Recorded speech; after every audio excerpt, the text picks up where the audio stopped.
Hello everyone, and welcome back to Chill English Channel. I'm Sophia, and I'm very happy you are here with us today. And I'm Jake. It's wonderful to spend some time with you again.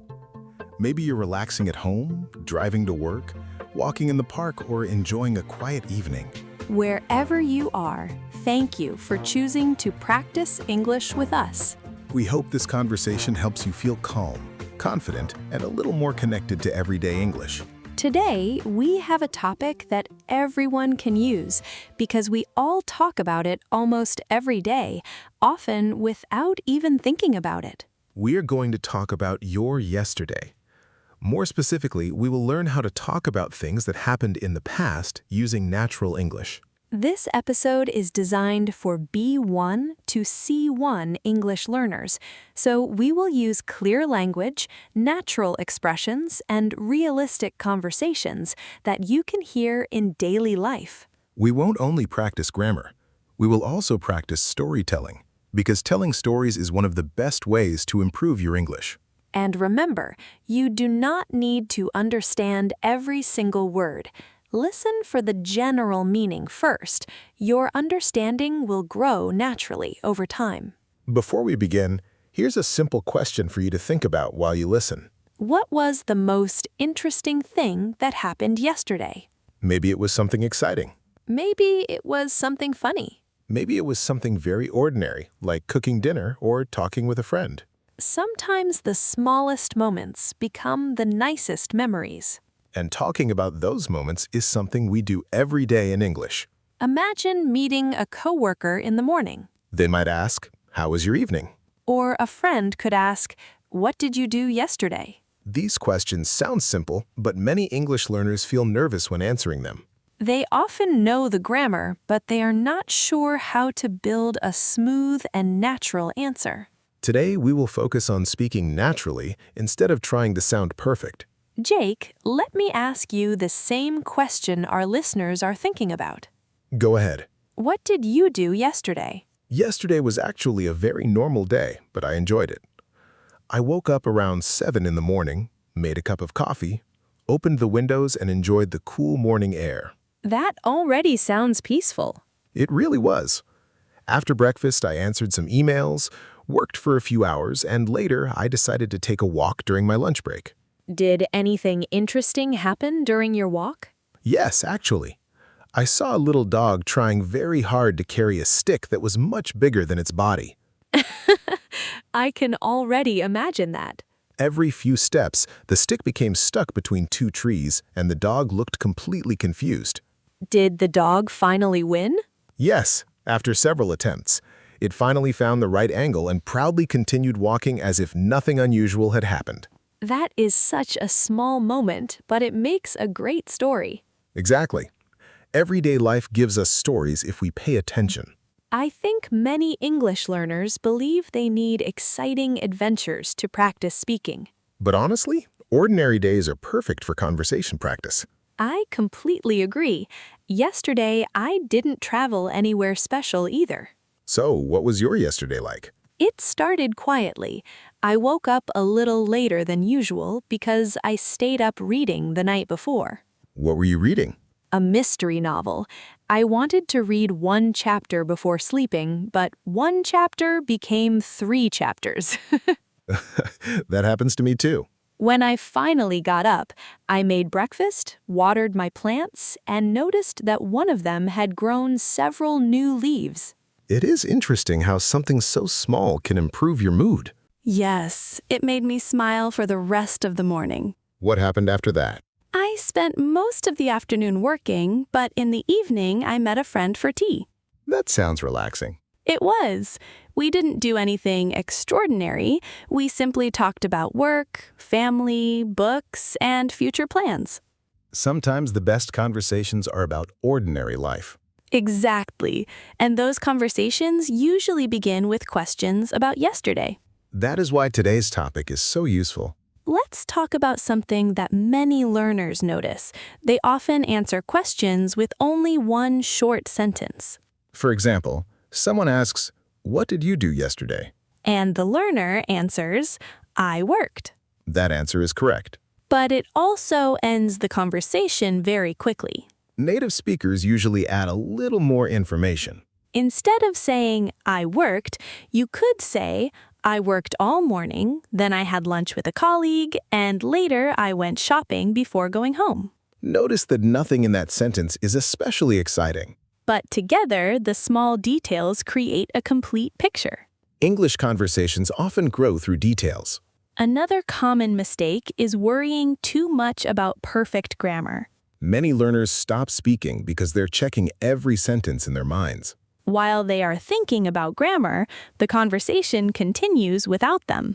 It is much better to communicate than to remain silent. Of course, grammar is important. But communication comes first. If people understand your story, you are already succeeding. Then your grammar will become more accurate through practice. Jake, do you enjoy talking about yesterday? I do, because every day teaches us something new, Even ordinary days? especially ordinary days. Why do you think that? Because ordinary days are honest. They show what our real lives look like. That is true.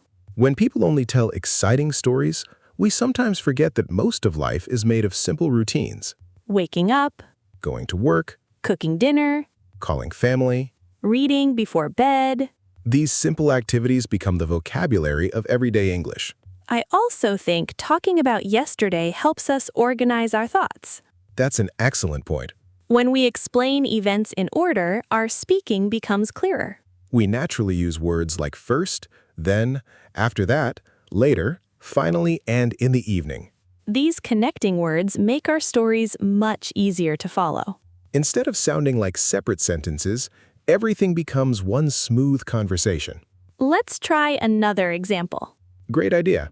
Imagine someone asks, "How was your day yesterday?" You could answer, "It was quite busy. I had an early meeting, finished a project in the afternoon, and cooked pasta for dinner. After that, I watched a documentary before going to bed."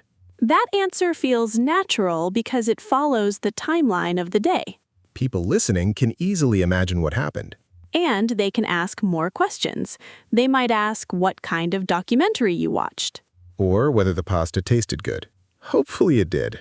Unless you accidentally added sugar instead of salt. Please don't remind me of that cooking disaster. Wait, did that actually happen? Unfortunately, yes. You're serious. Completely serious. I was talking on the phone while cooking, grabbed the wrong container, and didn't realize my mistake until the first bite. That must have been unforgettable. It certainly was. I learned 2 lessons that day. First, pay attention while cooking. Second, always taste your food before serving it to other people. It is funny how one small mistake can become a story that you remember for years. Exactly. And those kinds of stories are perfect for everyday conversations because everyone has experienced something similar. Today, we're focusing on talking about yesterday, but what we are really learning is how to tell simple stories that people enjoy listening to. A good story does not need to be dramatic. It only needs to be clear, personal, and easy to follow. Let's imagine another situation. You meet a classmate on Monday morning and they ask, "How was your weekend?" Many learners immediately think nothing interesting happened. But when they start talking, they often realize that many interesting little moments actually happened. Maybe they cleaned their apartment. Maybe they visited their grandparents. Maybe they watched a football match with friends. Maybe they tried a new recipe that turned out surprisingly well. Or maybe surprisingly badly. Both versions make good stories. That's true. Sometimes mistakes are even more memorable than successes. Jake, let's practice expanding a very short answer. Sounds good. Imagine I ask you, "What did you do yesterday?" My first answer could simply be, I stayed home. Grammatically, that answer is correct. But it doesn't give the other person much to respond to. So how could you make it more natural?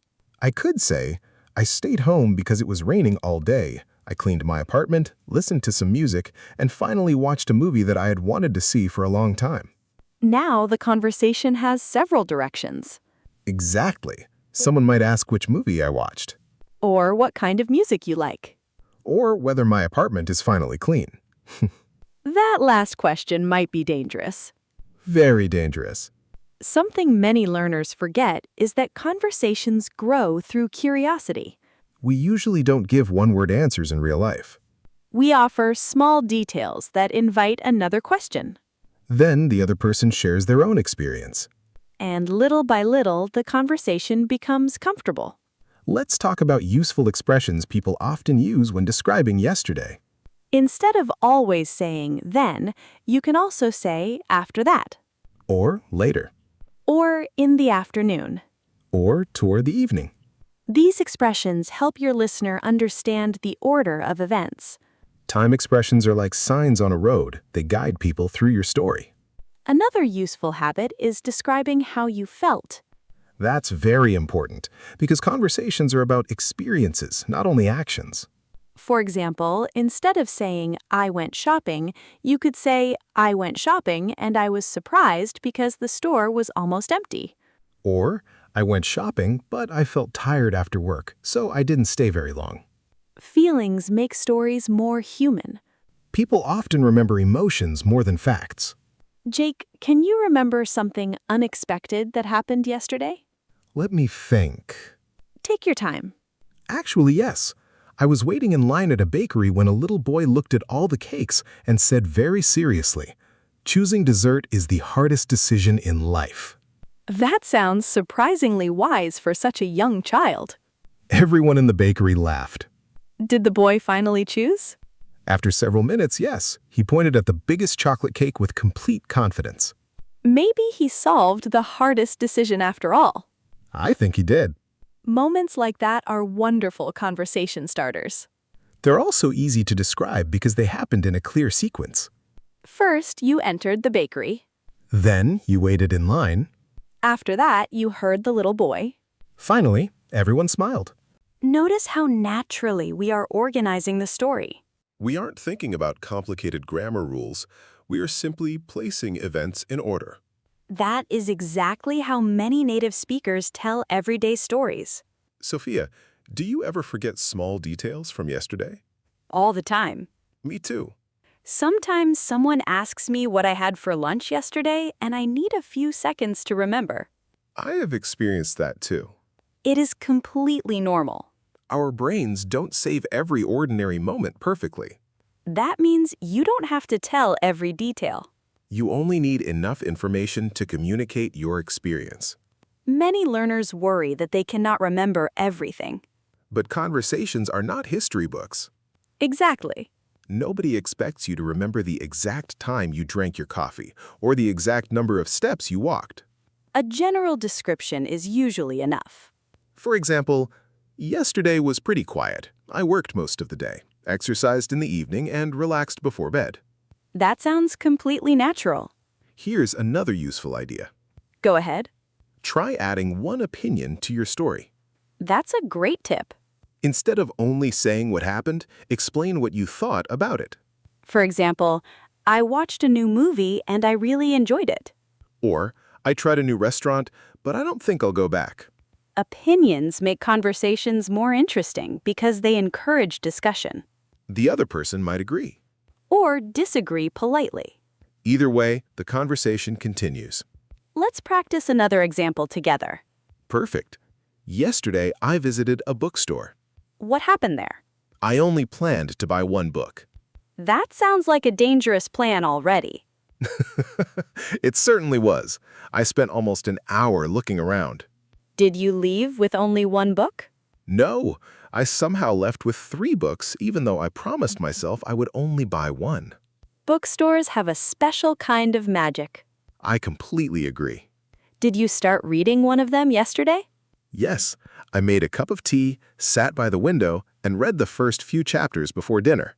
That sounds like a peaceful evening. It really was. Notice how that story became longer naturally. We didn't force it. We simply answered each other's questions. That is how real conversations usually develop. One question leads to another. One answer creates a new topic. And before you realize it, you've been speaking English for several minutes. Many learners think fluency means speaking very quickly. But real fluency is often about connecting ideas smoothly. Speaking clearly.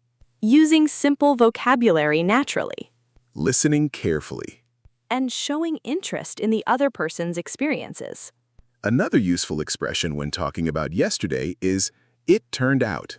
For example, I thought the meeting would be stressful, but it turned out to be very relaxed. Or, I expected the weather to be sunny, but it turned out to be cold and windy. This expression helps us compare our expectations with reality. Native speakers use it quite often. Another expression is, I ended up. For example, I planned to clean the house, but I ended up watching documentaries all afternoon. Or, I only wanted one slice of pizza, but I ended up eating 3. I think many listeners can relate to that example. Probably more than we'd like to admit. The important thing is that these expressions make your English sound more natural without making it more difficult. You don't need advanced grammar to become a better storyteller. You simply need practice describing real experiences. And every new day gives you fresh material, because every new tomorrow eventually becomes another yesterday. One of the nicest things about learning English is that every day gives you a new opportunity to practice. Yesterday becomes today's conversation, and today's experiences become tomorrow's stories. That is one reason I like talking about everyday life. You never run out of topics because life is always moving forward. Exactly. Even if yesterday felt ordinary, there is almost always something worth sharing. It could be a conversation that made you smile, A meal you really enjoyed, a beautiful sunset you noticed on your way home. or even a small problem that taught you something new. Stories do not have to be perfect. They only need to be honest. I think honesty makes conversations much more enjoyable. I agree. People usually connect with real experiences more than perfect ones. Jake, if you could give one piece of advice to English learners about talking about yesterday, what would it be? I would say don't try to impress people. Try to communicate with them. That is excellent advice. Use the words you already know, keep your sentences clear, and let your confidence grow naturally. I would add one more idea. I'd love to hear it. Don't be afraid of pauses. That's a very important point. Native speakers pause while thinking too. A short pause is completely normal. Sometimes learners think they must speak without stopping. But speaking naturally is much better than speaking quickly. A calm conversation is usually easier for everyone to understand. Let's imagine one final conversation together. Great idea. I meet you this morning and ask, "Hey Jake, how was your yesterday?" I might answer, it was a good day overall. I worked during the morning, met an old friend for lunch, and later I went for a long walk. I felt a little tired in the evening, so I stayed home and watched a comedy before going to bed. That sounds smooth and natural. And now it's your turn. How was your yesterday? I'd say, yesterday was quite relaxing. I finished a few important tasks in the afternoon, called my parents in the evening, cooked a simple dinner, and spent some time reading before sleeping. It wasn't an exciting day, but it was a peaceful one. Notice that neither of us used difficult vocabulary. We simply described real life. That is exactly what everyday English is about. Now, let's review some useful vocabulary from today's conversation. The first word is ordinary. Ordinary means normal or not unusual. For example, yesterday was an ordinary day, but I enjoyed it. Our next word is peaceful. Peaceful describes something calm and relaxing. You can say, I had a peaceful evening at home. Another useful word is unexpected. Unexpected means something happened that you did not expect. For example, an unexpected phone call completely changed my afternoon. The next word is routine. A routine is something you regularly do in your daily life. You might say, walking after dinner is part of my daily routine. We also use the word detail. A detail is a small piece of information that helps complete a story. Adding details makes conversations more interesting. Another useful word is experience. An experience is something that happens to you or something you do. Every day gives us new experiences to talk about. We also practice the word timeline. A timeline is the order in which events happen. When you tell a story, following the timeline helps your listener understand you easily. Finally, let's remember two very natural expressions. The first one is, "It turned out." We use it when the result is different from what we expected. The second one is, "I ended up." We use it when something happened in the end, often differently from our original plan. These expressions appear very often in natural English conversations. Now we'd like to give you a simple speaking exercise. Think about yesterday for just 1 minute. Ask yourself these questions. What time did I wake up? What was the first thing I did? Who did I talk to? What did I eat? Did anything funny or unexpected happen? How did I feel during the day? Then, try answering those questions in English. Don't worry if your sentences are simple. Simple English spoken regularly is much more valuable than perfect English that you never use. If you practice this exercise every day, you will notice something interesting. Talking about the past will become easier and more natural. Your vocabulary will grow because you will repeat useful everyday words. Your confidence will also grow because you will spend less time translating in your head. Little by little, speaking English will begin to feel more comfortable. Progress often happens quietly. One conversation becomes two. 2 conversations become 20. And one day you realize you are telling stories without thinking so much about the language. That is a wonderful feeling. Before we finish today's episode, we'd like to leave you with one final question. If someone asked you right now, "What happened yesterday?" could you answer for 1 full minute? If not, that's completely okay. Every fluent English speaker started somewhere. Keep practicing a little every day, and don't be afraid to make mistakes. Mistakes are part of every learning journey. They help us improve. They help us remember. And sometimes they even become our funniest stories. We'd love to hear about your yesterday. You can write a few sentences in the comments. Tell us where you're from and describe one interesting thing that happened yesterday. Reading and writing about real life is another great way to improve your English. Thank you for spending this time with us today. We hope this conversation helped you feel more confident talking about the past in English. Keep listening, keep speaking, and keep enjoying the learning process. Take care of yourself, stay curious, and remember that every ordinary day is another chance to practice real English. See you in the next episode of Chill English Channel.